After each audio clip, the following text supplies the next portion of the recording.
that would be good, and then we would not have to use the openers again, which is funny because we were like the team that invented openers, and now we're just not even going to use them anymore because we would have Snell, Morton, Glasnow, Chirinos, and then Stroman added in, which we already have 4 starters. Although this season, Chirinos wasn't even like a true starter. He was more of a bullpen guy that just went more innings than all the other bullpen guys. And there's a few players that are eating up innings, like Ryan Yarbrough and Jalen Beeks. But I really don't think that they're going to do much, as Yarbrough has been up and down this season, and he is not very consistent with the Rays at all. And Beeks is doing good. I believe he is still undefeated. And he has a pretty low ERA, I believe. And yeah, so I don't really know what to say at all right now about the Rays. They should be doing a lot better than they are currently doing. And for example, Austin Meadows is hitting .349 with a .424 on-base percentage and a .645 slugging percentage with 12 home runs, and nobody cares, really, outside of our organization, because we are not in first, and we're doing worse than the Yankees are, and all of that stuff. Which it just really angers me, because I know we can do a lot better than that. Like, we were in first for a long while this season, and then just only slightly before this, a few weekends ago, and the Yankees took it back from us. Or not saying they took it back, they had it for one day, and then we had it for another day, and then they came back, and then they took it from us. So I guess technically you could say that they took it from first place from us. Or they did better than us in order to secure first place standings position. So I don't really know. I'm just kind of angry right now at the Rays. Alright, so I think I'm going to talk about Ji-Man Choi, and because he's really probably my favorite player in the entire MLB right now, because he's just such a baseball anomaly. I mean, all of the Rays players are pretty much baseball anomalies, as guys that were like never good, and then all of a sudden they get traded to us for somebody, and then they just pop out on fire. Like Choi, for example, played for the Angels in 2016, the Yankees in 2017, and then the Brewers for the first half of 2018. And within that time, he played like 70 games over 3 seasons, and he already has passed that well with the Rays. And in like his first 2 years, he hit 12 and 5 home runs. And then with the Rays alone, he hit 27. Or wait, no, that was RBI, my bad. So he had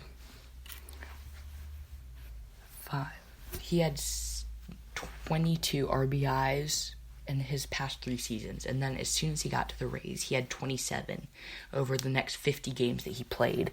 And he has 21 more this year. So he's really looking to pad that up. And then another stat I want to talk about is home runs. He had 9 home runs before coming to the Rays. Since then, he has 13. So the Rays are generally just a team that makes a lot out of nothing, which is a reason why I like them. But also another reason I like them is because I do live right near the Durham Bulls, but that is the reason I like them. But that is not I don't know what I'm really saying at all. Another person that's been doing really well is Willy Adames. He has kind of picked it up over the past amount of time. He wasn't really doing good for a while, but now he's all the way up to a .256 batting average, which is not that great in the grand scheme of things, but he is very good considering what he had before and how well he's been doing the past few games. Obviously, last night he hit a home run. He has 2 home runs in the last week, or in the last 7 games, and in 2018 he had 10 home runs. He already has 6 halfway through the season, so he's obviously improved a lot in the past year or so. So he's up to 16 career home runs, which is actually the same amount of doubles he has, which is kind of insane that he has as many doubles in his career as he does home runs. And he's done it in 140 games total,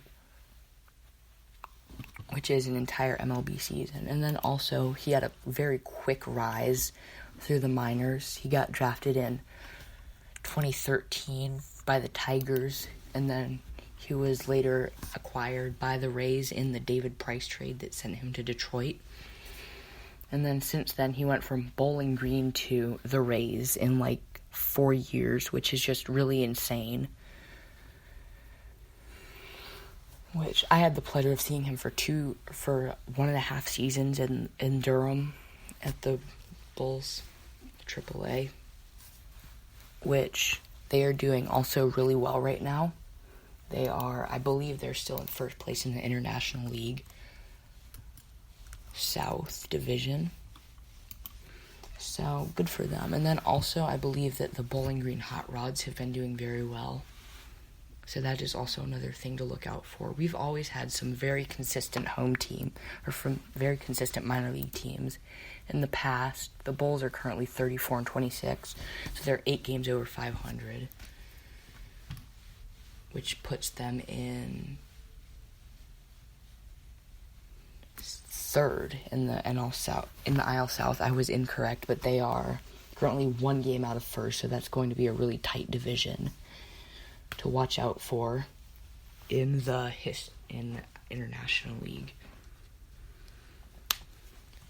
And then other Rays affiliates in general, I feel like have always done very well in the minor leagues. The Bulls obviously have 4 or 5 championships since they were affiliated with the Rays in AAA. Obviously, before that, they were a Braves affiliate in Single A, advanced. So they were never really that into the top of the MLB. I don't really know what I'm saying, but they are currently have a 5.67 winning percentage, which is not bad. They're actually doing better on the road than they are at home, and they currently have a streak of 2 games lost. So they maybe were in first place before before they lost 2 games, because obviously they're only 1 game back out. And the team that is currently in first place, the Gwinnett Stripers, who they're actually playing right now, are in first place. So they can obviously pull it back up if they win another game, assuming that the Charlotte Knights lose because they're in second. Which they are also playing tonight. They're playing Louisville. But let's get back to the Rays, obviously, because that is what this podcast is about. It's not about the minor leagues. It's not about the Durham Bulls, even though I do live very close to them. So let's talk about anything else on the Rays that we can talk about. Let's see, who has been doing very well and who's been disappointing me. Tommy Pham has actually been disappointing me a little bit. He was very promising last year when we traded for him from St. Louis, and I was really excited that we were finally becoming buyers in the trade deadline. So And he also did very well the past season after we got him. So, or in the end of the 2018 season. Although he currently does have a .293 batting average, which is very good. I just feel like could improve a little bit since that. Obviously, he was drafted by the Cardinals. He was drafted in the 16th round. He has 4 home runs in the past month, which is not great, but also that means he's only on track for like 24 home runs, which I feel like he's a lot more capable of getting more home runs than he did. I've actually seen him in person twice. I saw him back in 2016 at a St. Louis Cardinals game, but I only believe that he was like a pinch hitter on like the 9th inning, so I only got to see him bat once before the Rays. He actually did spend 8 seasons in the minor leagues, which is a long time to play. He appeared to be an up and down in the minor leagues before he got called up to the Cardinals for the first time. He sort of bounced between AA and AAA in the majors often over the past 5 years, but now he's obviously established himself as a solid number 2 hitter in the Rays lineup. Currently he has, I believe,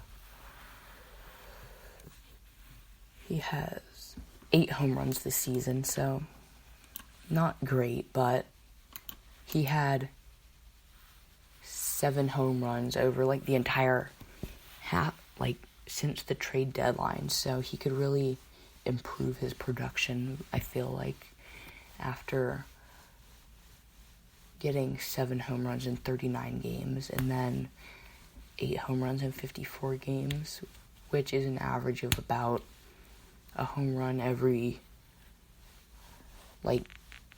a week or so. But then he was averaging a home run like every 4 or 5 days, so I really believe that Tommy Pham could be doing a little better at the plate and just in general. Obviously, I know that he has some sort of disorder in his eyes where he needs to have special contacts that don't make him see very well. So obviously, I really hope that he can battle through that and win. And he's obviously been battling through that and becoming a very good MLB player. But he's really not performing with us as much as I thought he was going to be performing last season based off of his stats. So I'm going to start wrapping it up since it is 6:59. And I get off the air at 7. So anybody that reads this, you can go follow my Instagram at Rage Republic, because I post a lot on there about the Rays, and I post the lineups and all the final scores, because obviously you can't get any information anywhere else, right? So yeah, go follow that. Also, you can go follow my Twitter at CanBostonEat, because that is just such a meme right now. And I don't know, I just thought it was really funny. So I can post every day on whether the Red Sox win or not, and whether their children have to starve for another day. But anyway, that is about going to wrap it up here on my end. I just want to say thank you if you're listening to the first ever episode of the Touch Tank podcast. And peace out.